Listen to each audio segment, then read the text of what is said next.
El aire de la noche entraba por la ventana entreabierta de mi cuarto, trayendo consigo el aroma a jazmín del jardín de mi hija.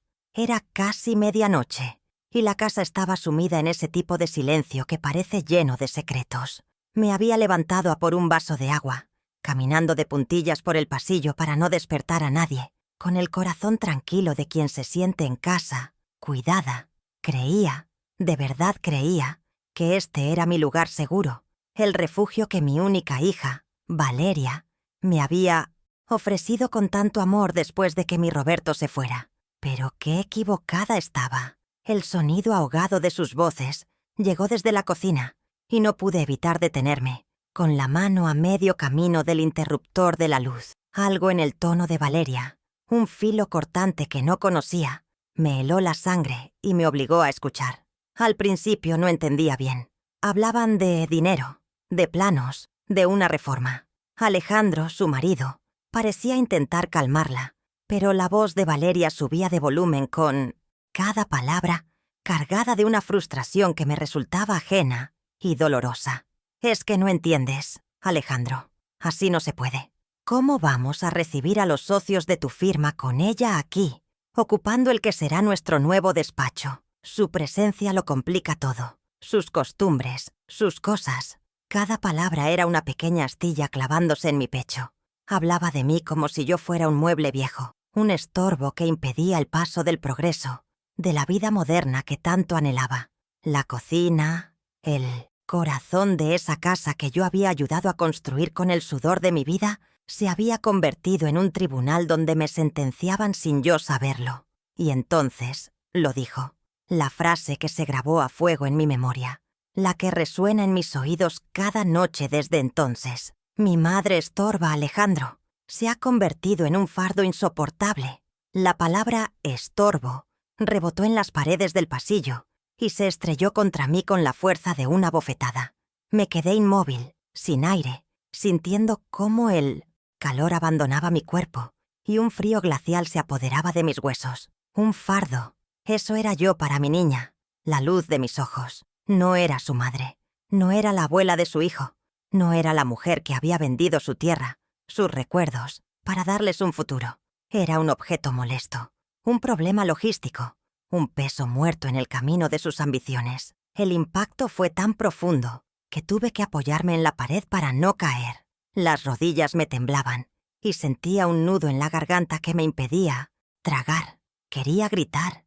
Quería entrar en esa cocina y preguntarles por qué había hecho yo para merecer tanto desprecio.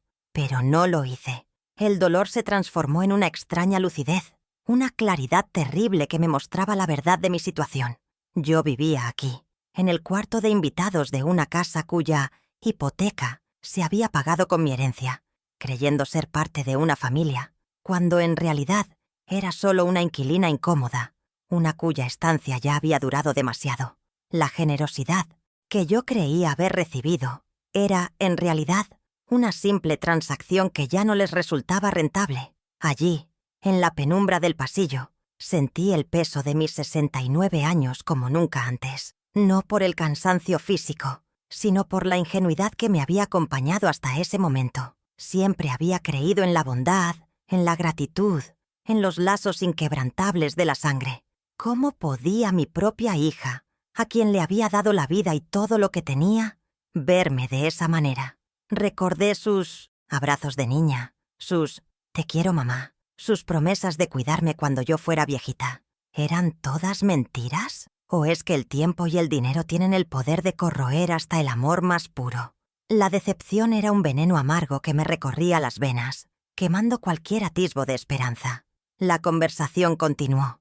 Pero yo ya no escuchaba los detalles, solo percibía el murmullo de su desdén, la planificación de mi futura ausencia, como si se tratara de deshacerse de un trasto viejo. Me di la vuelta, con el sigilo de un fantasma, y regresé a mi habitación. No lloré. Las lágrimas se habían quedado congeladas en mi alma, convertidas en un bloque de hielo.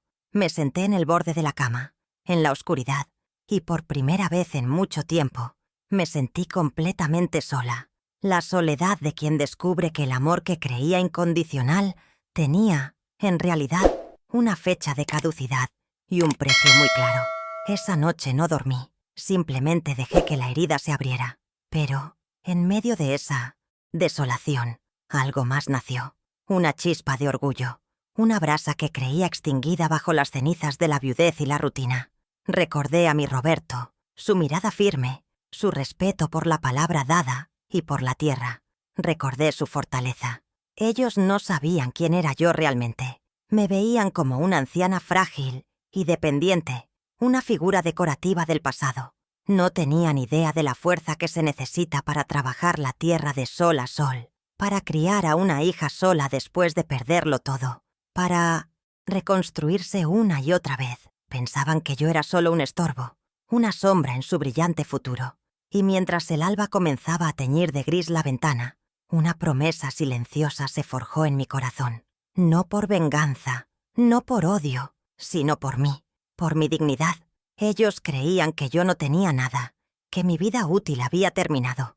Pero mi Roberto, antes de irse, me había dejado algo más que recuerdos. Me había dejado un legado, un secreto guardado en una vieja caja de metal que descansaba en el fondo de mi armario. Un secreto que ellos desconocían por completo. No, yo no era un fardo. Y muy pronto, mi hija y su ambicioso marido iban a descubrir la verdad sobre el estorbo que tanto ansiaban quitarse de encima.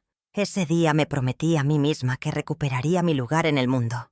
Mi nombre es Sofía Castillo y tengo 69 años. Hace 5 que el cáncer se llevó a mi Roberto y con él se fue la mitad de mi alma y la vida que conocía. Desde entonces he intentado rearmar los pedazos, encontrar un nuevo propósito. Ahora vivo aquí, en este cuarto que amablemente llaman de invitados, en la casa de mi hija Valeria. Es un espacio pulcro, impersonal, con muebles que no elegí y paredes que no guardan mis secretos. Cada mañana, al despertar, me toma un segundo recordar que ya no estoy en mi casa, en mi campo, sino en un lugar prestado donde debo procurar no hacer mucho ruido, no ocupar demasiado espacio, no ser, en definitiva, una molestia. Es una vida en miniatura, una versión reducida de lo que alguna vez fue mi existencia. Mucha gente, al verme, probablemente solo vea una viuda más, una abuela de pelo blanco y manos surcadas por las arrugas del tiempo. Pero estas manos no siempre fueron así de suaves. Conocieron la dureza de la tierra, la emoción de sentir el primer brote de una semilla, la fuerza para manejar las riendas de un caballo. Mis ojos, que ahora se pierden con frecuencia en los recuerdos, han visto amaneceres que pintaban el cielo, de colores imposibles y tormentas que amenazaban con llevarse todo. Aún conservo la espalda recta, una costumbre heredada de mi padre, quien siempre decía que la dignidad de una persona se mide por cómo enfrenta el mundo, incluso cuando éste parece darle la espalda. Nací y crecí en el campo, entre el olor a tierra mojada y el canto de los pájaros. Mi vida transcurría al ritmo de las estaciones, no de las manecillas del reloj.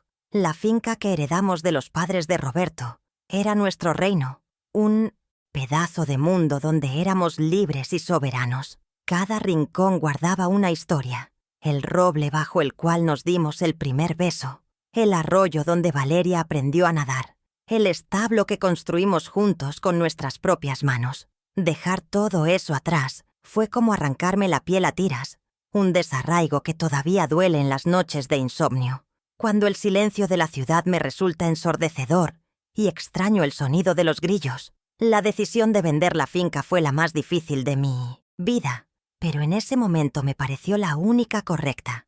Valeria y Alejandro estaban ahogados por la hipoteca y yo no podía soportar ver a mi única hija con esa angustia permanente en el rostro. Pensé que el dinero de la venta sería la llave de su felicidad, de su tranquilidad. Les di casi todo, sin pedir nada a cambio, convencida de que el amor de una madre no entiende de contabilidad.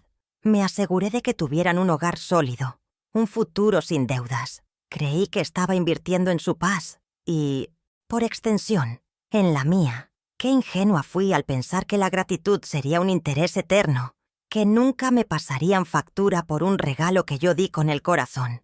Mi situación económica es modesta, por no decir precaria. Me quedó una pequeña pensión de viudedad, un ingreso que apenas me alcanza para mis medicinas y algún que otro capricho, como comprarle un libro a mi nieto Lucas. Cada mes, sin falta, le entrego a Valeria una parte considerable de ese dinero para ayudar con los gastos. Ella lo acepta con una sonrisa rápida, como si fuera una obligación, no una ayuda. Esta dependencia me hace sentir vulnerable, me ata de manos y pies. Es el argumento silencioso que usan para justificar su impaciencia, la razón no dicha por la que sienten que tienen derecho a decidir sobre mi espacio, mi tiempo y, al parecer, mi fecha de caducidad en su hogar. Mi rutina se ha vuelto pequeña, predecible. Me levanto antes que nadie, cuando la casa aún duerme. Es mi momento favorito del día, el único en el que siento que este lugar me pertenece un poco. Riego con un cuidado casi sagrado las macetas de hierbabuena y romero que tengo en un rincón de la terraza. Es mi pequeño huerto, mi último lazo con la tierra. El resto del día lo paso entre costuras, reordenando los álbumes de fotos que son mi tesoro más preciado y tratando de no estorbar. Me muevo por la casa con la levedad de una sombra, siempre atenta a no interrumpir, a no ser una carga visible para sus vidas tan ocupadas y modernas. Siempre he sido una mujer de naturaleza tranquila, incluso dócil. Mi madre me enseñó a no levantar la voz, a buscar la paz por encima de la razón. Durante años, creí que esa era una virtud, una muestra de fortaleza interior. Ahora me doy cuenta de que mi incapacidad para poner límites, para decir no, esto me duele, o esto no es justo, ha sido mi mayor debilidad. He permitido que otros escribieran mi historia, que definieran mi valor. He callado tanto y por tanto tiempo que casi olvidé que yo también tenía una voz. El silencio se convirtió en mi refugio y, sin darme cuenta, también en mi jaula. Pero que nadie se equivoque. La serenidad no es sinónimo de fragilidad. Recuerdo una vez, años atrás, una sequía terrible que casi nos arruina. Roberto estaba desesperado, listo para vender parte del ganado a un precio ridículo. Fui yo quien se levantó en mitad de la noche, durante semanas, para cavar un nuevo canal desde el viejo pozo hasta el maizal. Mis manos sangraron, mi cuerpo dolía hasta el agotamiento, pero salvé la cosecha. Esa misma fuerza, esa terquedad para no rendirme ante la adversidad, sigue aquí, dormida bajo capas de dolor y decepción. Valeria solo conoce a la madre que le cocina y le cose los botones, no a la mujer que fue capaz de mover la tierra para salvar a su familia. Mi único consuelo en esta casa es mi nieto, Lucas. Tiene 15 años y los ojos soñadores de su abuelo. A veces, cuando Valeria no está, se sienta conmigo en la terraza y me pide que le cuente historias del campo. En su mirada veo una curiosidad genuina, un anhelo por unas raíces que su madre se empeña en cortar. Pero estos momentos son cada vez más escasos. Valeria interrumpe. Le recuerda que tiene deberes, que no debe perder el tiempo con las tonterías de la abuela. Siento cómo construye un muro invisible entre nosotros, y eso me duele más que cualquier palabra de desprecio, porque en Lucas veo la continuidad de mi historia, un legado que temo que se pierda. Así que esta soy yo, Sofía Castillo, una mujer suspendida entre un pasado que ya no existe y un futuro que no me atrevía a imaginar, un estorbo para la vida perfecta que mi hija intenta diseñar. Una presencia incómoda en el hogar que yo misma ayudé a levantar. Pero algo ha cambiado. La humillación tiene un poder extraño. O te destruye o te obliga a renacer de tus propias cenizas. Y yo, aunque me sienta rota por dentro, puedo sentir cómo una nueva determinación empieza a crecer, fuerte y silenciosa como las raíces de un viejo roble. Ellos han subestimado a la mujer que vive en el cuarto de invitados, y ese va a ser su mayor error. ¿Y tú? ¿Qué habrías hecho en mi lugar al escuchar esas palabras tan crueles? Cuéntamelo en los comentarios, me gustaría mucho saber tu opinión. Mi familia es pequeña, o al menos lo que queda de ella. Solo tengo a mi hija, Valeria, que acaba de cumplir los 45. A su lado está su marido, Alejandro, un hombre que siempre me ha parecido más una sombra que una presencia real. Y luego está Lucas, mi nieto. Mi rayo de luz en medio de tanta penumbra, un muchacho de 15 años atrapado en la encrucijada entre la adolescencia y la lealtad familiar. Vistos desde fuera, Parecemos un cuadro perfecto. La abuela viuda acogida en el hogar de su hija, el matrimonio exitoso, el hijo adolescente. Pero, como en tantas otras familias, la fachada esconde grietas profundas, resentimientos que han crecido en silencio como la mala hierba, hasta amenazar con derrumbarlo todo. Yo era el pilar, y ahora soy la primera piedra que quieren quitar. Valeria, mi Valeria, es el centro de este pequeño universo, y ahora lo sé. Mi principal antagonista siempre fue una niña ambiciosa, soñadora. Quería comerse el mundo, y yo la animé a ello, orgullosa de su determinación. Pero en algún punto del camino, el hambre de éxito se convirtió en una obsesión por las apariencias. Trabaja como gerente en una empresa de marketing y vive por y para proyectar una imagen de perfección. Su ropa, su coche, sus amistades, todo está meticulosamente calculado para encajar en un molde de estatus y modernidad. Y yo, con mis manos de campesina y mis refranes de pueblo, simplemente no encajo en su estudiado bodegón. Soy una mancha en su lienzo inmaculado, un recordatorio de un origen humilde que preferiría olvidar. Su gran motivación, la que la consume ahora, es esta reforma. No se trata solo de tener una casa más bonita o un despacho moderno. Para Valeria, la reforma es un símbolo, una declaración de intenciones ante su círculo social. Sus amigas, todas ellas mujeres influyentes, con vidas de revista, son su público y su jurado. Necesita su aprobación, su envidia. Y en esa ecuación, mi presencia es un problema. Un cuarto de invitados ocupado por una madre anciana no proyecta la imagen de independencia y éxito que ella anhela. Quiere contar la historia de una triunfadora que se ha hecho a sí misma. Y en esa narrativa, la madre a la que le debe todo es un capítulo que prefiere arrancar y quemar. Alejandro, mi yerno, es una pieza clave en este drama. Aunque su papel sea pasivo, él no es una mala persona en el fondo, o eso quiero creer. Simplemente es un hombre débil, dominado por el carácter fuerte de Valeria y seducido por el mismo sueño de opulencia. Comparte sus ambiciones, desea la casa reformada tanto como ella, y ha optado por el camino fácil, la connivencia. Evita el conflicto a toda costa. Cuando Valeria hace un comentario hiriente sobre mí, él mira hacia otro lado. Cuando ella se queja de mi presencia, él asiente en silencio. Su cobardía es el combustible que alimenta la crueldad de mi hija. Es cómplice no por maldad, sino por una indiferencia que, a veces, duele casi más que el desprecio directo. Nuestra relación no siempre fue así de tóxica. Recuerdo los años en que Valeria era mi confidente, mi mejor amiga. Hablábamos de todo, compartíamos sueños junto al fuego, en las noches de invierno en la finca. El cambio fue sutil, casi imperceptible al principio. Comenzó cuando se mudó a la ciudad para ir a la universidad.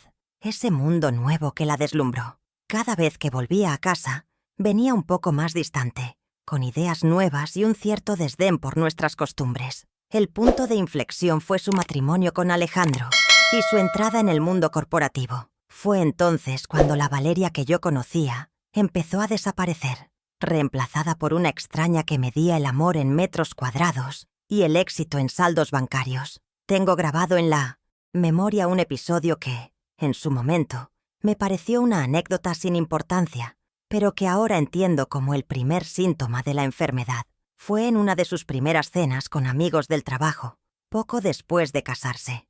Yo conté, con toda mi ilusión, cómo su padre y yo habíamos construido el granero con nuestras propias manos. Hubo un silencio incómodo. Más tarde, ya a solas, me dijo con una dureza que me sorprendió: «Mamá, por favor, no cuentes esas historias. A la gente no le interesan.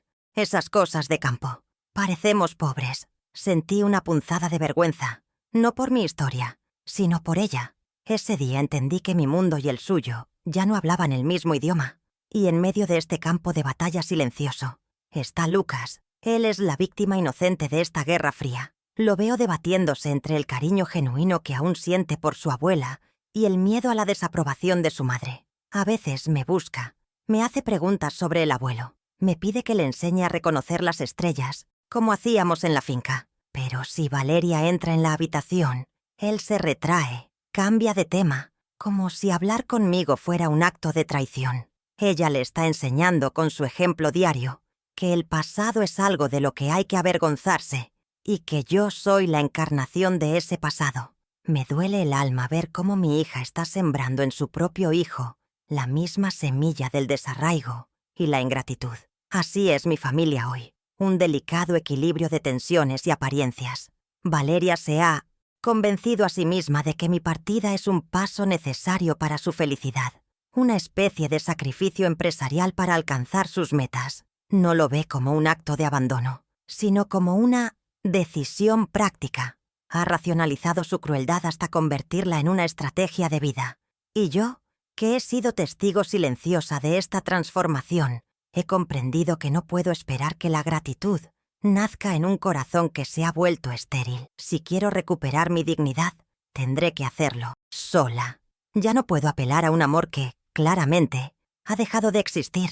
Una madre no lleva la cuenta de sus sacrificios. Los entrega como se entrega el aire al respirar, de forma natural, sin pensar, sin esperar un recibo a cambio. Durante casi 70 años, mi vida fue una ofrenda constante a mi familia, primero a mis padres, luego a mi esposo y, por encima de todo, a mi hija Valeria. Cada arruga de mi rostro, cada callo en mis manos, es el testimonio de un acto de amor, de una renuncia silenciosa. Nunca pedí nada, nunca exigí nada. Creía que el amor era suficiente pago, pero ahora, en el silencio de este cuarto de invitados, la contabilidad de mi vida se presenta ante mí con una claridad brutal, y me doy cuenta de que he invertido mi capital de afecto en un negocio que me ha llevado a la bancarrota emocional. Recuerdo las décadas de trabajo en la finca, una labor que no conocía de horarios ni de festivos. Mi jornada comenzaba mucho antes de que el sol se dignara a salir, con el olor a café recién hecho y el sonido de los animales pidiendo su alimento. Mi cuerpo aprendió a ignorar el cansancio, el dolor de espalda tras un día de cosecha, el ardor de las manos agrietadas por el frío y la tierra. Roberto y yo éramos un solo ser, movidos por una misma voluntad, que nuestra hija no tuviera que conocer esa dureza.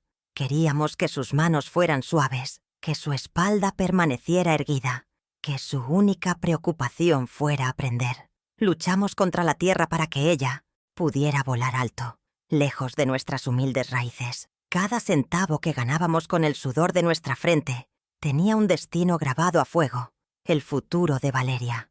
Renuncié a tantas cosas que ya he perdido la cuenta.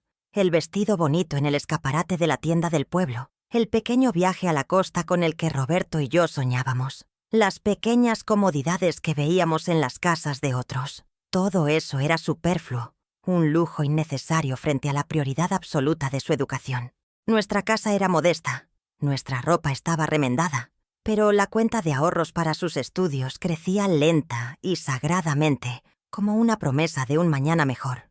Vivíamos en el presente, pero toda nuestra esperanza y nuestro esfuerzo estaban depositados en su porvenir. Para que ella pudiera asistir a una buena escuela en la ciudad, hicimos malabares económicos. Pagábamos su transporte diario, sus libros, su uniforme, que yo misma cosía y remendaba por las noches para que siempre luciera impecable. No quería que se sintiera menos que los niños de la ciudad, que no llevara sobre sus hombros el estigma de ser la chica del campo. Soporté las miradas condescendientes de algunas madres en las reuniones escolares, sus cuchicheos sobre mis manos manchadas de tierra.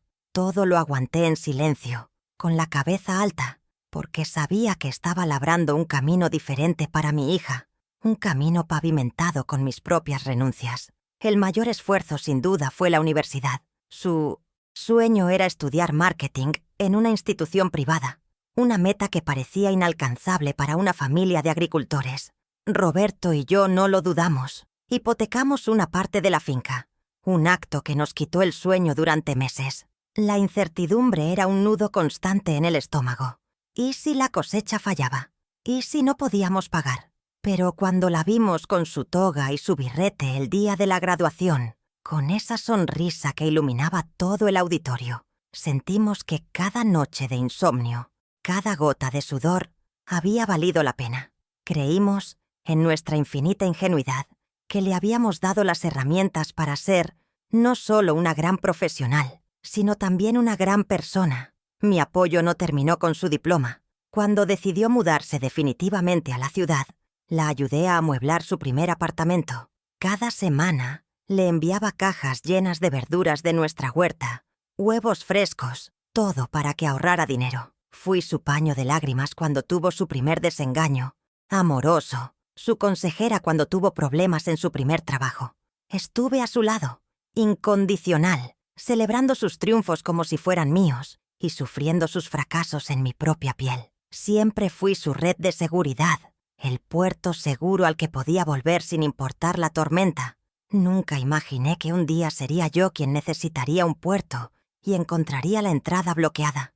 El contraste entre su vida y la nuestra se hacía cada vez más evidente, pero a mí no me importaba. Me alegraba verla progresar. Mientras yo seguía usando el mismo abrigo durante varios inviernos, ella coleccionaba zapatos de marca. Mientras nuestra mayor celebración era una cena sencilla en el porche, ella frecuentaba restaurantes de lujo, de los que yo ni siquiera podía pronunciar el nombre. Yo veía su éxito como la culminación de mis propios esfuerzos, una extensión de mi propia vida. Su felicidad era mi recompensa. El problema es que para ella, mi mundo rústico y austero se convirtió en una fuente de vergüenza, un lastre que le impedía ascender más rápido en su escalada social. Y entonces llegó el sacrificio final, el más grande de todos, la venta de la finca. Tras la muerte de Roberto, me sentí perdida en aquel mar de tierra y recuerdos. Valeria y Alejandro me hablaron de la carga que suponía para mí, de la oportunidad que representaba para ellos liquidar su hipoteca. Y yo, una vez más, puse sus necesidades por encima de las mías. Les entregué el dinero de la venta, el patrimonio de toda una vida, el lugar donde estaban enterradas mis raíces y mi corazón. A cambio, me ofrecieron este cuarto, este espacio prestado. Les di mi reino, y ellos me dieron una habitación con vistas a un futuro en el que yo ya no estaba incluida. Ahora, la balanza de mi vida se inclina de forma grotesca. En un platillo, 45 años de entrega absoluta, de amor incondicional, de sacrificios incontables. En el otro, un techo temporal, una tolerancia que se agota y la dolorosa etiqueta de fardo. He dado un océano y he recibido a cambio un vaso de agua, y además, con fecha de caducidad. Esta desproporción es lo que me quita el aliento, lo que me hace cuestionar cada decisión que tomé, cada renuncia que hice en nombre de un amor que ahora se revela como una transacción comercial fallida. He llegado a una conclusión amarga, una de esas verdades que te golpean tarde en la vida. Mi amor desmedido, mi incapacidad para poner límites, no la convirtieron en una persona más fuerte, sino en alguien que da por sentado lo que recibe. Al allanarle tanto el camino, le impedí valorar el esfuerzo que cuesta construir algo. Le enseñé a recibir, pero se me olvidó enseñarle a dar. Sin quererlo, con mi afán de protegerla de las durezas de la vida, la privé de la oportunidad de desarrollar la empatía, la gratitud. Soy la arquitecta involuntaria del corazón que hoy me desprecia. Y esa es, quizás, la más pesada de todas las cargas que debo soportar. En el fondo de mi armario, debajo de una pila, de mantas de lana que ya no uso, descansa una vieja caja de metal. Es de color verde oscuro, aunque la pintura está desconchada en los bordes, revelando el gris del acero. Tiene un par de abolladuras, recuerdo de alguna mudanza o de los juegos de Valeria cuando era niña. Mi Roberto la guardaba como su tesoro más preciado. Dentro, decía él, no había oro ni joyas, sino algo mucho más valioso, la memoria de nuestra vida y las llaves de nuestro futuro. Valeria siempre la ha visto, pero nunca le ha prestado atención. Para ella, solo es una caja llena de trastos viejos de papá, papeles amarillentos sin valor en su mundo digital y acelerado. Esa indiferencia, esa soberbia, será su perdición. Mi Roberto era un hombre de campo, pero tenía una visión que iba más allá del horizonte de nuestros sembradíos. Desconfiaba de las promesas vacías y creía firmemente en el poder de la palabra escrita, de un contrato bien firmado. El papel aguanta más que las buenas intenciones, Sofía. Me repetía siempre que yo me quejaba de su manía de guardarlo todo. Esa caja era su archivo personal, su fortaleza contra el olvido y la incertidumbre. En ella no solo guardaba las escrituras de la finca o las cartas de sus padres, sino también documentos que para cualquiera parecerían insignificantes. Él sabía que, a veces, la semilla más pequeña es la que da el árbol más grande. Lo que ni Valeria ni su marido saben es que, antes de vender la mayor parte de la finca, Roberto hizo un último movimiento, uno que en su momento me pareció una excentricidad. Arrendó por un periodo muy largo una pequeña parcela de tierra, la más alta y ventosa, esa que todos llamábamos el mirador, y que para la siembra no servía de mucho. El contrato lo firmó con una empresa de energía eólica que apenas estaba empezando. La cantidad que nos pagaban anualmente era simbólica, casi una miseria. Yo misma le dije que no valía la pena el papeleo, pero él insistió. Decía que el viento, como la paciencia, era un recurso que un día daría sus frutos. Recuerdo como si fuera ayer el día que llegó a casa con aquellos papeles, agitando el contrato con una emoción infantil. «Vamos a tener molinos de viento, Sofía, como en los libros». Me habló de turbinas, de energía limpia, del futuro. Yo estaba más preocupada por la plaga que amenazaba los tomates y apenas le presté atención. Intentó explicarme una cláusula que, según él, era la más importante de todas. Algo sobre una renegociación del precio basada en el potencial energético real del área una vez que se hicieran las mediciones definitivas. Asentí con la cabeza sin entender, sin querer apagar su entusiasmo. Esas palabras, que entonces se llevó el viento, hoy regresan a mi memoria como un trueno. Cuando vendimos la finca, Valeria y Alejandro se encargaron de todo el proceso. Tenían prisa. Contrataron a sus propios abogados, jóvenes y agresivos, que se centraron en la venta principal. Desestimaron los contratos menores que yo mencioné, asegurando que eran migajas que solo complicarían la transacción. Su arrogancia fue mi salvación. Nunca revisaron los archivos de mi Roberto. Nunca le dieron importancia a esa pequeña parcela en la colina. Creyeron haber liquidado todo nuestro patrimonio, hasta el último centímetro de tierra. Están tan seguros de mi total dependencia, tan convencidos de que soy un libro abierto sin más páginas que leer, que no sospechan la existencia de este capítulo final. Así que este es mi secreto. Esta caja de metal no contiene solo papeles viejos. Contiene poder. Contiene una oportunidad. Contiene el respeto que me han negado. A veces, en la soledad de la noche, la saco de su escondite. No necesito encender la luz. Conozco al tacto la textura de cada documento. Acaricio el contrato de arrendamiento. Siento el relieve de la firma de mi Roberto. Ya no es solo un papel amarillento. Es mi declaración de independencia. Es la prueba de que mi valor no depende de mi utilidad para los demás. Aún no sé exactamente cómo voy a usar esta llave, pero por primera vez en 5 años siento que la puerta de mi jaula no está cerrada con cerrojo. Y eso, para empezar, es más que suficiente. Desde aquella noche en que escuché la verdad en la cocina, el aire en la casa se ha vuelto denso, casi irrespirable. La amabilidad forzada de Valeria ha sido reemplazada por una impaciencia afilada que se manifiesta en cada gesto, en cada palabra. Su sonrisa ya no llega a sus ojos, y sus suspiros de fastidio se han convertido en la banda sonora de mis días. Alejandro, por su parte, ha perfeccionado el arte de la evasión. Me evita la mirada, se esconde detrás del periódico o de la pantalla de su teléfono. La Guerra Fría ha terminado, y han comenzado las hostilidades abiertas, una serie de ataques sutiles pero deliberados, diseñados para desgastarme, para hacerme sentir que ya no pertenezco a este lugar. Cada día es una nueva prueba de resistencia. Hace un par de días, decidí cocinar un estofado de carne, la receta de mi madre, esa que Valeria adoraba cuando era niña. Pasé toda la tarde en la cocina, llenando la casa con el aroma de los buenos recuerdos, esperando ver en su rostro un atisbo de esa felicidad infantil. Cuando nos sentamos a la mesa, ella apenas probó un bocado. Con una mueca de disgusto, apartó el plato y dijo mirando a Alejandro: «Mamá, de verdad tenemos que empezar a comer más sano». Mi nutricionista dice que estas recetas antiguas, tan pesadas, son veneno para el cuerpo. La palabra veneno, usada para describir el plato que cociné con tanto amor, resonó en el silencio del comedor. No era una crítica culinaria. Era una forma de decir que todo lo mío, mis tradiciones, mi afecto, era tóxico.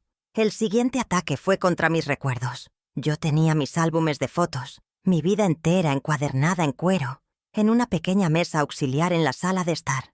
Me gustaba tenerlos cerca, hojearlos por las tardes. Un día, al volver de mi paseo, los encontré apilados en una caja de cartón, junto a la puerta del garaje. Valeria estaba en medio de la sala, con un aire de suficiencia. Decidí reorganizar un poco, mamá. Esos álbumes acumulan mucho polvo y no combinan con la nueva decoración minimalista que quiero. Mis recuerdos, la historia de nuestra familia, reducidos a un estorbo estético, desterrados a la oscuridad y la humedad del garaje. Fue un acto de borrado, un intento de eliminar mi pasado de su presente. La humillación pública no tardó en llegar. Una tarde, una de sus amigas importantes vino a tomar el té. Yo estaba en el jardín y entré a la casa para saludar. Valeria, visiblemente incómoda, hizo las presentaciones. «Mónica, te presento a Sofía. Se está quedando con nosotros una temporada». No dijo «mi madre», dijo «Sofía». Y la frase «una temporada» colgó en el aire, subrayando mi condición de temporal, de invitada a punto de exceder su bienvenida. Me sentí como una extraña, una desconocida con la que tenía la obligación de compartir techo. Me sonrió con falsedad y me ofreció una taza de té. Pero el mensaje era claro. Ante su mundo, yo era un secreto que era mejor no revelar del todo. Alejandro, por su parte, ha encontrado su propia forma de contribuir a la campaña de acoso. Ha empezado a dejar caer comentarios, aparentemente casuales, sobre lo caras que están las facturas. «Increíble cómo ha subido la luz este mes», dice en la cena, mientras me lanza una mirada de reojo. «Oh, deberíamos controlar el consumo de agua. El recibo ha venido por las nubes». Son pequeñas pullas, dardos envenenados lanzados con la precisión de quien sabe dónde duele. Quiere que me sienta como una carga económica, un parásito que vive a costa de su generosidad. Es su manera de reforzar el discurso de Valeria, de hacerme sentir culpable por el simple hecho de existir y consumir recursos. La guerra por los espacios comunes es otra batalla diaria. La sala de estar, que antes era un territorio neutral, ahora es claramente de ellos. La semana pasada estaba viendo el capítulo final de mi telenovela favorita. Valeria entró con su ordenador portátil, resopló como si mi presencia la ofendiera y anunció: «Tengo una videoconferencia urgentísima con un cliente de Nueva York. Necesito silencio absoluto». No fue una petición, fue una orden. No sugirió que yo bajara el volumen. Su tono exigía mi desaparición. Apagué la televisión sin decir una palabra y me retiré a mi cuarto, sintiéndome como una adolescente castigada, una intrusa en la que se suponía que era mi propia casa. Mis intentos de mantener un vínculo con Lucas son saboteados de forma sistemática.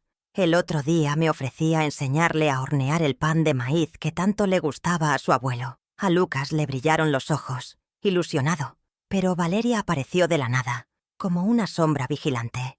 «Lucas no tiene tiempo para esas cosas, mamá. Tiene clases de inglés, entrenamiento de fútbol y un proyecto de ciencias. No puede permitirse el lujo de perder el tiempo en la cocina». La frase «perder el tiempo» fue como una daga. Estaba aislando a mi nieto de mí, cortando el último hilo de afecto que me unía a esta familia, asegurándose de que mi influencia, mis enseñanzas, mi legado, murieran conmigo. El siguiente paso fue la manipulación emocional, vestida de falsa preocupación. Una tarde Valeria entró en mi cuarto con una sonrisa que no presagiaba nada bueno. Llevaba en la mano unos folletos de colores brillantes. Eran de residencias para la tercera edad. «He estado investigando un poco, mamá, y he encontrado unos sitios maravillosos. Tendrías tu propio espacio, actividades, gente de tu edad. Serías mucho más independiente y feliz». La hipocresía me revolvió el estómago. Intentaba venderme mi propio exilio como si fuera un regalo, un crucero de lujo, quería que yo misma firmara mi sentencia de destierro, para poder así lavarse las manos y mantener su conciencia tranquila. Por primera vez, no guardé silencio. La miré fijamente a los ojos y, con una calma que me sorprendió a mí misma, le dije: «Te agradezco la preocupación, hija, pero no estoy interesada. No estoy preparada para ir a ninguno de esos sitios». Su máscara de hija abnegada se resquebrajó por un instante y vi en su mirada un destello de ira pura, de frustración. «Mamá, tienes que ser realista», siseó, perdiendo la compostura. «Nuestra casa se nos está quedando pequeña. No puedes quedarte aquí para siempre. Esta no es tu casa». La frase que había escuchado en susurros ahora me la arrojaba a la cara, con toda su crudeza y su crueldad. Ya no había vuelta atrás. Después de esa conversación, la tensión se volvió insoportable. Dejaron de disimular. Empezaron a hablar abiertamente de la reforma delante de mí, extendiendo los planos sobre la mesa del comedor. Discutían con entusiasmo qué harían con este cuarto una vez que quedara libre. ¿Te imaginas aquí el despacho, Ale, con una gran ventana al jardín? Hablaban de mi habitación como si ya estuviera vacía, como si yo fuera un fantasma que se negaba a abandonar la casa. Cada palabra era un martillazo en el ataúd de la relación que una vez tuvimos, un recordatorio constante de que mi tiempo aquí se estaba agotando. Incluso involucraron a terceros en mi humillación. El otro día, mientras cuidaba de mis macetas en la terraza, se acercó una vecina a charlar. Elogió el aroma de mi hierbabuena. Valeria, que lo escuchó desde dentro, salió inmediatamente y con una sonrisa radiante comentó: «Sí, mamá tiene buena mano para las plantas. Lástima que tendremos que quitarlo todo pronto. Justo aquí vamos a instalar una nueva tarima de madera para la zona de descanso». Anunció la destrucción de mi pequeño y único santuario frente a una extraña, un acto público para demostrar su poder y mi total irrelevancia. Me arrancaba mis pequeños placeres, uno por uno, delante de todo el mundo. Su estrategia ahora es la del desgaste. Es una muerte por 1000 cortes. Se olvidan de comprar el yogur que me gusta en el supermercado. El volumen de la música que escuchan es siempre un poco más alto cuando yo estoy cerca. Programan sus salidas justo en los momentos en que saben que yo podría necesitar que me acercaran a algún sitio. Es una campaña psicológica meticulosa, diseñada para hacer mi existencia tan incómoda, tan miserable, que sea yo misma quien pida irse. Quieren que mi partida parezca una decisión mía, una rendición voluntaria, para no tener que cargar con la culpa de haberme echado. Pero se equivocan. Cada uno de estos desprecios, cada una de estas humillaciones, no me debilita. Al contrario, es como si cada golpe estuviera forjando mi determinación, templando mi alma. El dolor se está transformando en una energía fría y poderosa. La tristeza ha dado paso a una claridad absoluta. Ellos creen que me están empujando hacia un asilo de ancianos, hacia el olvido, pero no se dan cuenta de que, con cada empujón, me acercan más a la puerta de mi propia libertad. Su crueldad, irónicamente, se ha convertido en mi mejor aliada, en el combustible que alimenta el motor de mi plan silencioso. Ya no lucho por su amor, ahora lucho por mi vida. La situación llegó a un punto crítico durante la planificación del cumpleaños de Lucas. Valeria decidió organizar una gran fiesta en casa, invitando a todos sus amigos, influyentes. Cuando me ofrecí a preparar algunos de mis platillos especiales, esos que Lucas adora, ella me cortó en seco delante de toda la familia. «No, mamá, gracias. Ya contraté un servicio de catering gourmet. Necesitamos que todo esté perfecto, que la imagen sea la correcta. Tú podrías, no sé, quizás encargarte de recibir los abrigos en la puerta». Me redujo de abuela a portera en una sola frase. Me sentí invisible, humillada hasta lo más profundo. Ese fue el momento en que supe que no podía esperar más. Esa noche no pude dormir. Las palabras de Valeria resonaban en mi cabeza. Encargarte de recibir los abrigos. Era la metáfora perfecta de mi situación, relegada a la entrada, útil solo para tareas serviles, invisible una vez que los verdaderos invitados han pasado. Me levanté y fui directamente a mi armario. Saqué la caja de metal de mi Roberto. Ya no la miré con nostalgia, sino con la determinación de un soldado que afila sus armas antes de la batalla. Abrí la caja y saqué el viejo contrato de arrendamiento. A la luz de la luna, sus cláusulas me parecieron más claras que nunca. Ellos habían planeado mi final, pero yo, esa noche, empecé a escribir mi propio comienzo. El punto de ruptura no fue un grito, ni una puerta que se cierra de un portazo. No hubo lágrimas ni reproches. Fue un momento de una quietud absoluta. A la mañana siguiente de que Valeria me ofreciera el puesto de guardarropa en la fiesta de su hijo, estaba en mi cuarto, mirando mi propio reflejo en el cristal de la ventana, y vi a una extraña, una mujer encorvada, con la mirada apagada, casi transparente, y detrás de ella, como un fantasma, vi a la Sofía que yo era antes, la mujer que dirigía una finca, que tomaba decisiones, que era el pilar de su familia. En ese instante, algo hizo clic dentro de mí. El lazo invisible que me unía a la necesidad de su aprobación se partió en dos, limpiamente. Dejé de implorar, en silencio, por un amor que ya no existía. Decidí simplemente que ya había sido suficiente. El dolor no desapareció por arte de magia, pero cambió de forma.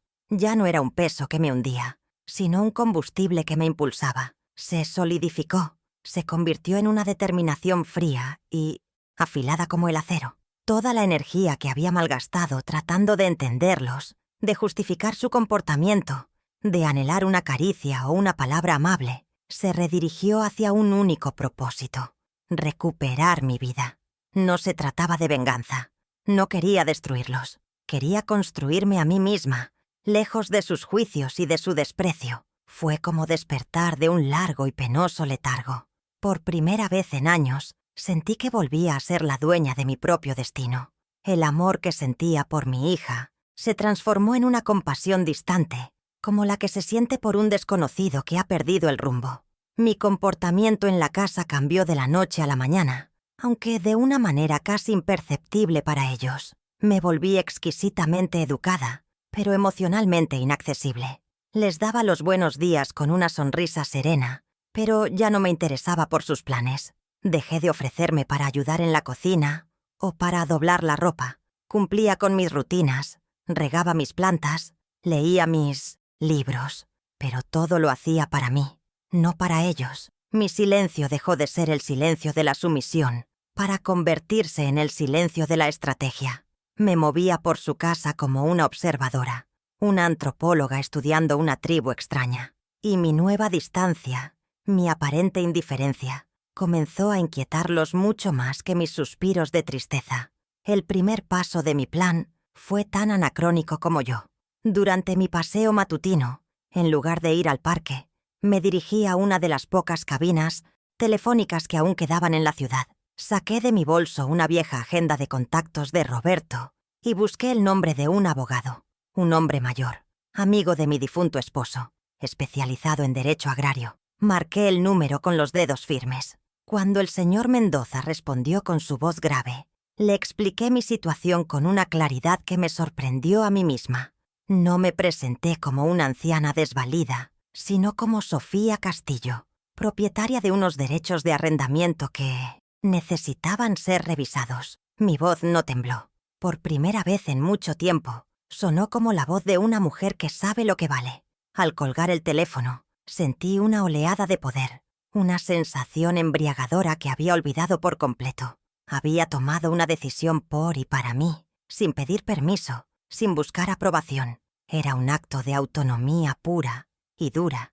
Mientras caminaba de regreso a casa, el sol me pareció más brillante, los colores de las flores más vivos. Sentía que había recuperado una parte de mí que creía perdida para siempre. Ellos, en su casa de diseño, planeando sus vidas perfectas, no tenían ni idea de que, a pocos kilómetros de allí, la vieja inútil que vivía en su cuarto de invitados acababa de poner en marcha la maquinaria que cambiaría el destino de todos. El segundo paso fue contactar a la empresa de energía eólica.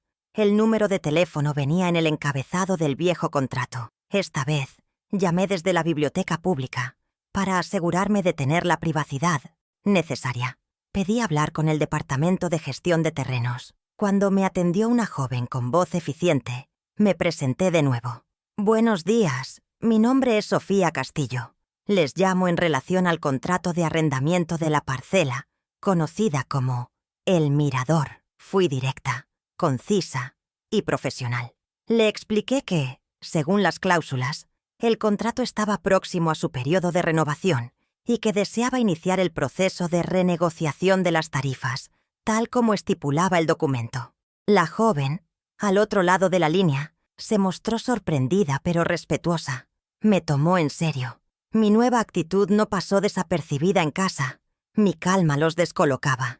Valeria, acostumbrada a mis reacciones de dolor silencioso, intentaba provocarme. Hacía comentarios mordaces sobre mis manías de vieja o dejaba caer indirectas sobre lo liberador que sería tener la casa para ellos solos. Pero yo ya no mordía el anzuelo. Respondía con monosílabos amables o con un simple «ya veo» y volvía a lo mío. Mi falta de reacción la desconcertaba. La dejaba sin armas. Estaba acostumbrada a luchar contra mi tristeza, pero no tenía ni idea de cómo enfrentarse a mi serenidad. Mi paz se convirtió en mi escudo y en mi arma más poderosa, un muro invisible contra el que sus ataques rebotaban sin hacerme mella. Mientras ellos seguían inmersos en sus planes de reforma, yo ejecutaba los míos en el más absoluto secreto. Cada tarde, en mi cuarto, organizaba los documentos de la caja de metal con una meticulosidad de notario. Abrí una cuenta bancaria a mi nombre en una sucursal lejos de nuestro barrio, usando la dirección de la vieja finca para la correspondencia.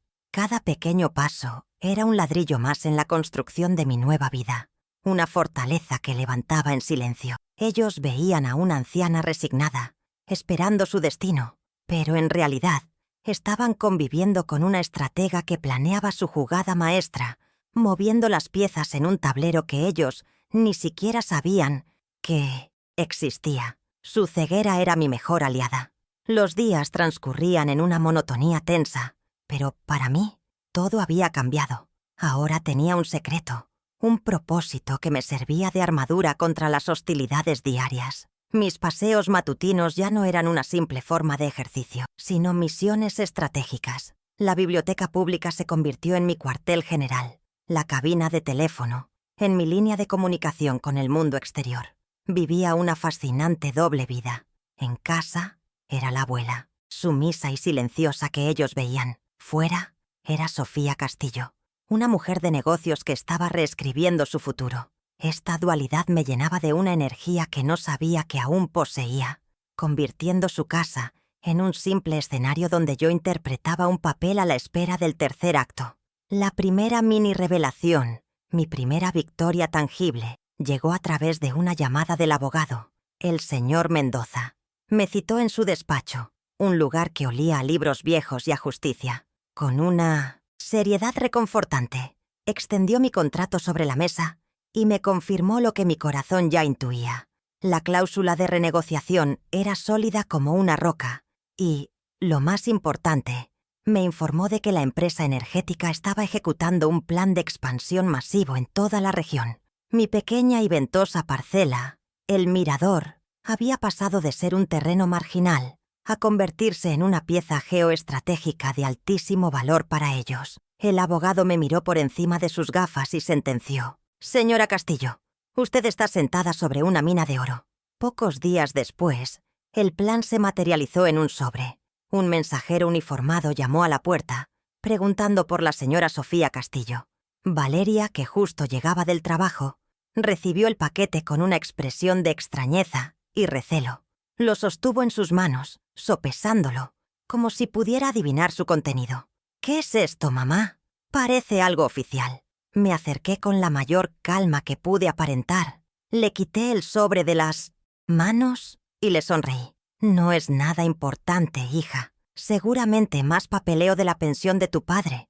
Ya sabes cómo es la burocracia». Sin darle tiempo a hacer más preguntas, me di media vuelta y me encerré en mi cuarto, con el corazón latiéndome a 1000 por hora. Cerré la puerta con pestillo, un gesto que nunca hacía, y rasgué el sobre con manos temblorosas. Dentro había varios documentos con el membrete del bufete del señor Mendoza. Era la primera oferta formal de la empresa de energía. La cifra que vi impresa en el papel hizo que tuviera que sentarme en la cama. Me quedé sin aire. Era una cantidad con tantos ceros que me costó leerla. Era más dinero del que mi Roberto y yo habíamos ganado en toda una vida de trabajo.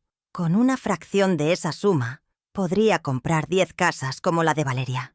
Era solo una oferta inicial, la base para la negociación, pero para mí era la prueba irrefutable de que mi plan era real. Doblé el papel con sumo cuidado, como una reliquia sagrada, y lo guardé en el fondo de la caja de metal. Ese sobre lo cambió todo. Ya no era una esperanza, era una certeza. Empecé a moverme por la casa con una nueva confianza. Mi espalda parecía más recta, mi paso más firme. Incluso volví a cantar en voz baja las viejas canciones que entonaba en la finca mientras cuidaba de mis plantas. Mi renovado buen humor era un misterio para Valeria. Le desconcertaba mi serenidad, mi aparente indiferencia a sus pullas. Intentaba buscar grietas en mi nueva armadura, pero no las encontraba. Podía sentir que algo había cambiado en mí, que el poder que ella ejercía sobre mi estado de ánimo se estaba desvaneciendo, y esa pérdida de control la sacaba de quicio. Su confusión era, para mí, un pequeño placer añadido. Si quieres saber cómo termina esta historia y descubrir qué hice con esa oferta, suscríbete y acompáñame hasta el final. Te aseguro que la justicia, aunque a veces tarda, siempre encuentra su camino. Mi siguiente movimiento fue empezar a buscar un hogar propio, un lugar que fuera mío de verdad. En mis visitas a la biblioteca, empecé a utilizar los ordenadores para buscar apartamentos en venta. Tenía claro lo que quería: un barrio tranquilo, con zonas verdes, cerca de un mercado y, sobre todo, con un balcón grande donde pudiera tener un jardín de verdad. Cada anuncio que guardaba, cada foto que miraba, era un paso más hacia mi libertad. Ya no era una simple fantasía de escape. Estaba diseñando activamente la geografía de mi nueva vida, eligiendo las calles por las que pasearía, el café donde tomaría mi desayuno. Estaba construyendo mi futuro, ladrillo a ladrillo, en el más absoluto de los secretos. Tras seleccionar un par de opciones prometedoras, llamé a una agente inmobiliaria. Me presenté como una viuda que buscaba invertir sus ahorros en una nueva vivienda. La agente, una mujer amable y profesional llamada señora Díaz, me trató con un respeto que ya casi había olvidado. Concerté una visita para una tarde en la que sabía que la casa estaría vacía. Pagué un taxi, un pequeño lujo que me supo a gloria, y fui a ver un apartamento que me había enamorado en las fotos. Era aún más bonito en persona, luminoso, espacioso y con una terraza que parecía un lienzo en blanco esperando mis flores. Por primera vez en años, me imaginé un futuro feliz. La segunda mini revelación ocurrió esa misma noche. Durante la cena, el teléfono inalámbrico de la casa sonó, y como nadie se movía, lo cogí yo. Era la señora Díaz. Para mantener la privacidad, me levanté de la mesa y caminé hacia el pasillo, pero sabía que Valeria me observaba con ojos de halcón. «Sí, señora Díaz. Buenas noches», dije con voz tranquila y de negocios. «He estado pensando en su propuesta. Sí, el precio me parece bastante razonable. Permítame consultarlo con mi abogado y le daré una respuesta mañana por la mañana. Gracias por llamar».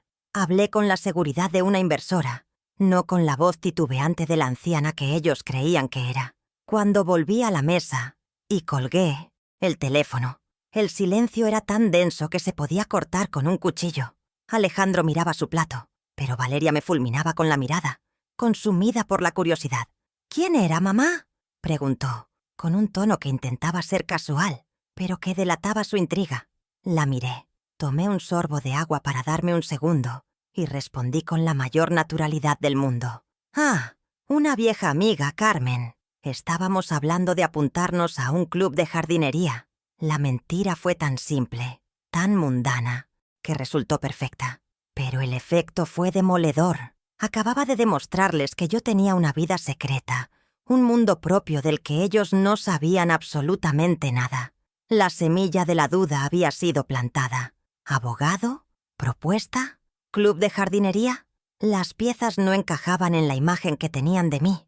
Empezaron a observarme con más atención, pero buscaban las señales equivocadas. Analizaban mis gestos en busca de indicios de senilidad, de debilidad, de alguien que necesita ser tutelado. Estaban tan ciegos por su propia soberbia, tan convencidos de mi incapacidad, que ni por un segundo se les pasó por la cabeza la verdad, que la abuela frágil y dependiente estaba, en realidad, moviendo fichas importantes en el tablero de la vida, preparándose para darles jaque mate. Su prejuicio se había convertido en mi mejor disfraz. Estas pequeñas victorias, estos ensayos de mi futura libertad, fueron mi sustento.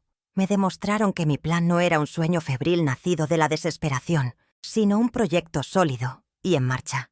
Cada llamada secreta, cada documento guardado, reforzaba mi resolución. El enfrentamiento final, la gran revelación, aún estaba por llegar, pero yo ya no era la misma mujer que lloraba en silencio, en la oscuridad de su cuarto. Ahora tenía recursos, tenía aliados, y lo más valioso de todo, tenía un plan, sin que ellos lo supieran.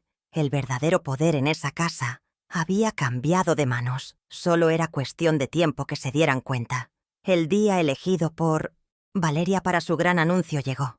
Era un domingo por la tarde, y la casa se llenó con el murmullo de tíos, primos y sobrinos, toda esa familia que solo se reúne en bodas, funerales o, al parecer, para la presentación de un proyecto de reforma. El ambiente era de una alegría forzada, con bandejas de canapés circulando y copas de vino chocando. Yo, vestida con mi mejor traje de los domingos, me movía entre los invitados con una sonrisa serena, interpretando a la perfección mi papel de matriarca, dulce y un poco ausente. Valeria no me quitaba el ojo de encima, visiblemente nerviosa por mi tranquilidad.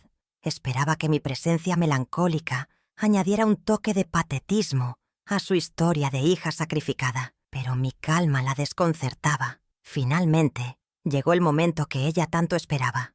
Nos reunió a todos en el salón, apagó parcialmente las luces y encendió un proyector que mostraba imágenes digitales de su futuro hogar. Con la voz de una presentadora de televisión, comenzó a describir su visión: espacios abiertos, diseño minimalista, tecnología de punta. Hablaba de su casa no como un hogar, sino como un producto, un trofeo que demostraría al mundo su éxito.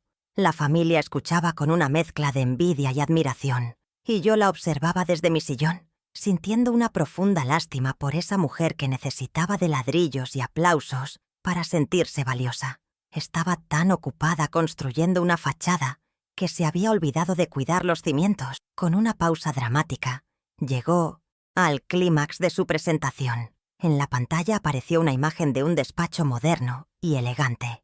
«Y esta», dijo con un suspiro de satisfacción, «es mi parte favorita, el corazón de la nueva casa. Finalmente vamos a deshacernos de ese cuarto de invitados tan pequeño y anticuado, y lo convertiremos en este increíble espacio de trabajo». Hizo una pausa y me miró, dedicándome una sonrisa condescendiente, cargada de una falsa compasión para el resto de la audiencia. «Sabemos que será un cambio para mamá, pero estamos seguros de que es lo mejor para todos». Esperaba mi reacción, mi cabeza gacha, mi tristeza predecible que la validaría ante todos.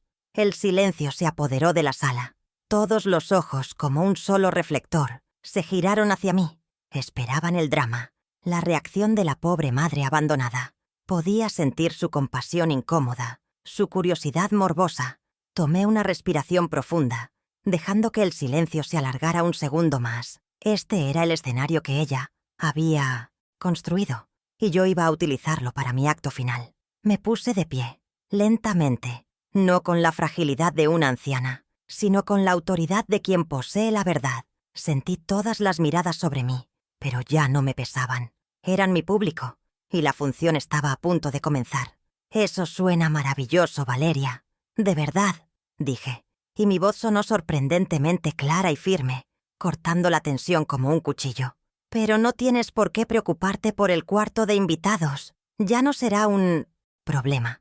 Mi tono no era de reproche ni de sarcasmo, sino de una serenidad absoluta, casi alegre.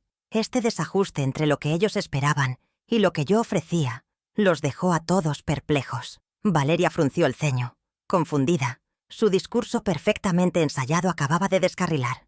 «¿A qué te refieres, mamá? Ya te he dicho que no te preocupes. Buscaremos un lugar muy agradable para ti, empezó a decir, tratando de recuperar el control de la narrativa. Pero yo no se lo permití. La interrumpí no con rudeza, sino con la simple fuerza de la verdad. No, hija, no me has entendido, continué, dando un paso al frente, convirtiéndome en el centro de atención.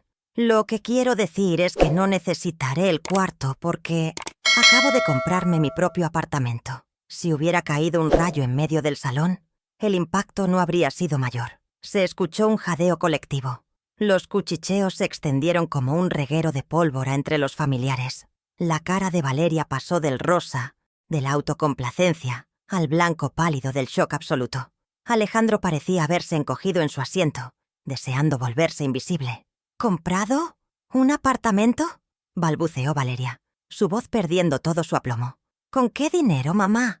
No digas tonterías, por favor. No es momento para bromas. Su intento de ridiculizarme, de tratarme como una anciana senil, fue su último y desesperado error. Fue la señal que yo esperaba. La miré, ya no con lástima, sino con la firmeza de quien está a punto de dar la estocada final. El dinero nunca ha sido el problema, Valeria. El problema ha sido la percepción, lo que tú creías saber de mí.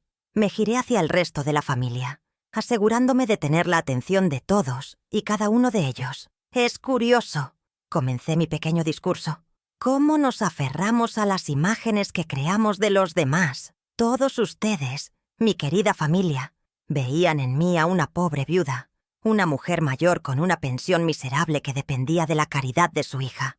Dejé que las palabras calaran.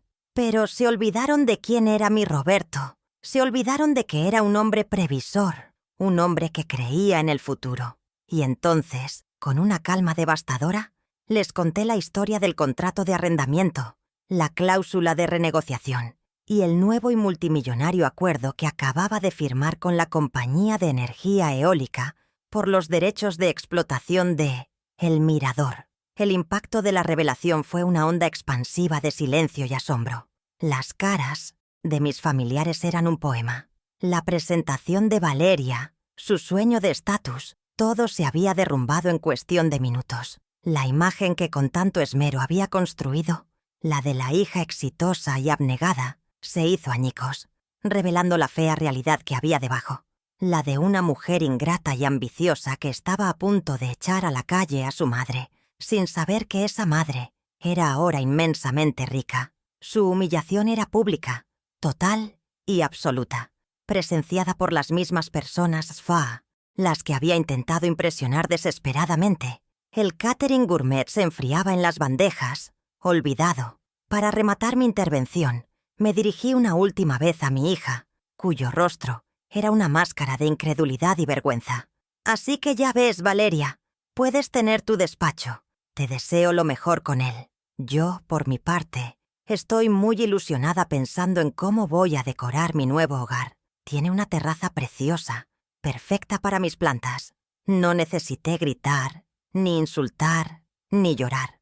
Mi dignidad era mi arma. Las miradas de decepción y juicio que el resto de la familia dirigían ahora a mi hija eran su verdadero castigo, mucho más eficaz que cualquier palabra que yo pudiera añadir. Mi justicia no había sido una venganza ruidosa, sino una silenciosa y elegante partida de ajedrez en la que, finalmente, yo había dicho, jaque mate. La fiesta terminó en un éxodo silencioso y apresurado. Los invitados, incómodos testigos de la implosión familiar, se despidieron con excusas vagas, sin atreverse a mirarnos a los ojos. En cuestión de minutos, la casa, que antes rebosaba de risas fingidas y conversaciones superficiales, se quedó sumida en un silencio denso y acusador. Valeria permanecía inmóvil en medio del salón, rodeada de copas a medio beber y canapés abandonados, como la capitana de un barco que acababa de naufragar en su propia fiesta de inauguración. No me dijo una palabra. No podía. Se había quedado sin guión, sin público y sin careta. Por primera vez en muchos años, la vi completamente desnuda en su miseria, y no sentí satisfacción, solo una lejana y triste piedad. Las pérdidas de Valeria fueron mucho más allá de la vergüenza de esa tarde. La noticia de su comportamiento y de mi inesperada fortuna Se extendió por el círculo familiar como un virus, destruyendo la reputación que tanto le había costado construir. Perdió el respeto de sus tíos y primos, que ahora la veían como una arribista sin corazón. Perdió, por supuesto, cualquier posibilidad de heredar o beneficiarse de mi nuevo patrimonio. Pero su pérdida más grande fue simbólica. Su sueño de una vida perfecta, la casa reformada, todo quedó manchado por el recuerdo de su ingratitud. Su ambición se convirtió en su propia jaula de oro, un recordatorio perpetuo de que por querer un despacho nuevo, había perdido a su madre. Mi partida se produjo una semana después, en una mañana gris de martes. Contraté un pequeño servicio de mudanzas, aunque no tenía mucho que llevar. Mis cajas de libros, la ropa, mis álbumes de fotos rescatados del garaje y, por supuesto, la caja de metal de Roberto. Mientras los operarios bajaban mis pocas pertenencias, vi a Valeria observándome desde la ventana del salón. No bajó a despedirse. Su orgullo, o quizás su vergüenza, era un muro demasiado alto. No hubo abrazos, ni lágrimas, ni falsas promesas de llamarnos. Mi salida de esa casa fue tan silenciosa como mi estancia en ella, pero esta vez el silencio no era de sumisión, sino de liberación. Al cerrar la puerta del coche, sentí que cerraba el capítulo más doloroso de mi vida. Mi nuevo apartamento es mi santuario. Aún recuerdo la emoción de girar mi propia llave en la cerradura por primera vez, el sonido de la puerta abriéndose a una vida que era solo mía. Lo he decorado a mi gusto, sin pensar en modas ni en lo que dirán los demás. Paredes de color crema, muebles de madera cálida y un gran sofá lleno de cojines. Pero mi lugar favorito es la terraza. He comprado docenas de macetas y he plantado un jardín exuberante. Tomates, pimientos, hierbabuena, lavanda y un rosal que me recuerda al de mi madre. Cada mañana salgo a regar mis plantas y el sol me da los buenos días. No es solo un piso, es mi tierra prometida, mi pedazo de cielo reconquistado. La transformación no ha sido solo externa. He vuelto a ser yo. Me he reencontrado con viejas amigas de la época de la finca, mujeres con las que comparto un idioma común, el de la tierra y el esfuerzo. Vienen a visitarme y pasamos las tardes en la terraza, tomando café y arreglando el mundo entre risas. Me he apuntado a clases de pintura, un sueño que tuve de joven y que siempre pospuse. He redescubierto el placer de caminar sin prisa, de leer un libro hasta el final, de vivir sin la necesidad de justificar mi existencia. La Sofía que estaba enterrada bajo capas de duelo, sacrificio y tristeza ha vuelto a nacer, más fuerte y más sabia. Valeria intentó contactarme un par de veces. La primera fue un mensaje de texto lleno de reproches, acusándome de haberla humillado. Lo borré sin responder. La segunda vez, unas semanas más tarde, fue una llamada. Su voz sonaba distinta, contenida, casi mansa. Ensayó una disculpa torpe, llena de peros y justificaciones. Era evidente que su arrepentimiento no era sincero, sino una estrategia mal disimulada para intentar reconstruir un puente hacia mi cuenta bancaria. Escuché en silencio, sin interrumpir su monólogo de autocompasión, pero mi corazón ya no sentía nada, ni rabia ni dolor, solo una inmensa distancia. Cuando terminó de hablar, le respondí con una calma que la desarmó. Le dije que una disculpa, para ser real, debe ir acompañada de actos, no solo de palabras. Le expliqué que el perdón no se regala, se gana con un cambio genuino de comportamiento. Le dejé claro que la puerta a una futura relación no estaba cerrada con llave, pero que la responsabilidad de abrirla era exclusivamente suya. Debía demostrar, con el tiempo y con hechos, que había entendido la lección sobre el respeto y la gratitud. Fue un perdón condicionado, una forma de devolverle el control sobre su propia redención. Ya no era mi trabajo salvarla de sí misma. Ahora, mientras el sol de la tarde tiñe de naranja el cielo, me siento en mi mecedora en la terraza, con una taza de té caliente entre las manos. Miro mis plantas, que crecen fuertes y sanas, y siento una paz que no recordaba. El camino hasta aquí ha sido largo y doloroso, una travesía por el desierto de la decepción, pero he salido de él. Ya no soy un estorbo en la vida de nadie. Soy la dueña de mi casa, la jardinera de mi propio destino, la única responsable de mi felicidad. Y esa, he descubierto, es la única riqueza que de verdad importa, la única que nadie te puede arrebatar jamás. La lección más profunda que he aprendido en este último tramo de mi vida es sobre la verdadera naturaleza de la familia. Nos enseñan que la sangre nos une, que los lazos familiares son inquebrantables, pero eso no es del todo cierto. La sangre solo te da un punto de partida, una conexión inicial. Lo que de verdad construye una familia, lo que la mantiene unida y fuerte a través de los años, es el respeto, la gratitud y el cuidado mutuo. Cuando esos ingredientes faltan, el lazo de sangre se convierte en una cadena, en una obligación que puede llegar a ser tóxica. Aprendí, de la manera más dura, que el amor no da derecho a nadie a pisotear tu dignidad, ni siquiera a tu propia hija. También he aprendido algo fundamental sobre mi propio valor. Durante mucho tiempo creí que mi valía residía en mi utilidad para los demás, como esposa, como madre, como abuela. Cuando sentí que ya no era útil, creí que había perdido mi valor. ¡Qué equivocada estaba! Mi valor no estaba en lo que yo podía hacer por ellos, sino en quién era yo, Sofía Castillo, una mujer que había amado, luchado, sobrevivido y construido una vida a base de coraje y trabajo. El dinero que llegó al final no me dio valor, simplemente me dio los medios para reclamar la autonomía que merecía. La mayor riqueza que descubrí no estaba en un contrato, sino en mi propio reflejo en el espejo cuando volví a reconocerme. Esta historia me ha enseñado que la dignidad no es negociable. Es el pilar que sostiene nuestra alma.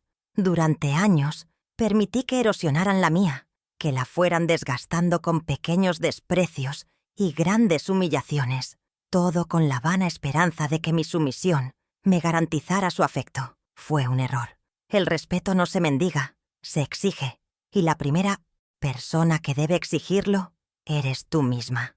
En el momento en que tracé una línea en la arena, en el momento en que mi no silencioso se volvió más fuerte que sus exigencias, todo cambió. La dignidad es un músculo. Cuanto más lo ejercitas, más fuerte se vuelve, hasta que se convierte en una armadura impenetrable. He reflexionado mucho sobre el sacrificio de una madre. Creemos que darlo todo es la máxima expresión de amor, pero a veces, dar demasiado puede ser perjudicial. Mi error no fue sacrificarme por mi hija, sino hacerlo sin enseñarle el valor de dicho sacrificio. Al protegerla de todas las dificultades, la convertí, sin querer, en una persona que daba por sentado todo lo que recibía.